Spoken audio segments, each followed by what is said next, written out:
राज्यात मंगळवारी कोरोनाच्या रुग्णांमध्ये 350 नवीन रुग्णांची नोंद झाली। त्यामुळे आता महाराष्ट्रातली रुग्णसंख्या झाली आहे 2684।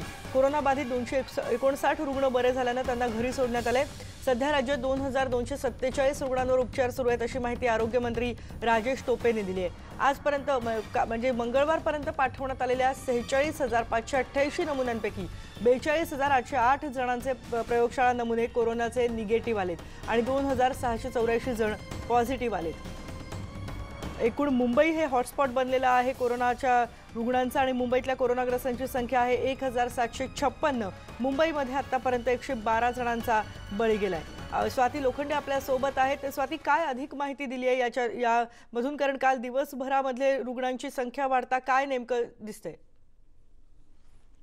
खरं तर आपण सुरुवात मुंबईनं करूया की काल मुंबईमध्ये एकूण पॉझिटिव्ह पेशंट जे 204 आढळले, त्याच्यामध्ये 11 डेथ झाल्या आणि एकूणच सस्पेक्ट सह म्हणजे संशयितांसह 385 लोकांना काल भरती करण्यात आलं। आता हे झालं मुंबई पुरतं, पण आपण राज्याचा जर आकडा बघितला तर एकाच वेळेला 350 लोकांची वाढ या सगळ्या रुग्णांमध्ये झालेली आहे आणि या सगळ्यामध्ये जास्त साहजिकच आहे मुंबई आहे, नंतर मालेगाव आहे, त्यानंतर पुणे आहे, अशा अनेक ठिकाणी ही वाढ झालेली आहे।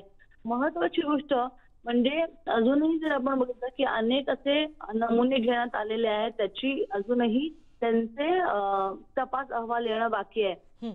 जे काही एकूणच कोरोना बाधित आढळलेले आहेत त्याच्यामध्ये जर आपण बघितलं की लातूरमध्ये 8, यवतमाळ, बुलढाणा, मुंबई, पुणे या अशा अनेक ठिकाणी सापडले आणि हे सगळे हे जे मी आता आकडेवारी म्हटली हे तबलिगी होते। हे खूप म्हणजे हे लक्षात घेण्यासारखं आहे की आता हा जो मी आकडा सांगितला की आतापर्यंत 50 जण असे कोरोनाबाधित आढळलेले आहेत तबलिगी, जे लातूरमध्ये 8 आहेत, यवतमाळमध्ये 7 आहेत, बुलढाण्यात 6, मुंबईत 14, तर पुणे, पिंपरी चिंचवड आणि नागपूर, अहमदनगर भागामध्ये 2-2 सापडलेले आहेत। आणि जर आपण देशातला जर एकूणच आकडेवारी बघितली तर तबलिगींची संख्या खूप जास्त आहे। एकूणच राज्यात आणि मुंबईचे चित्र काही फारसं चांगलं नाहीये आणि म्हणूनच हा लॉकडाऊन पिरियड वाढवण्यात आलेला आहे। त्यामुळे लोकांनी किमान आता तरी ऐकावं, अगदी आता तरी गांभीर्याने हे सगळं घेण्याची गरज आहे, कारण ही रुग्णांची संख्या दिवसेंदिवस वाढतीये।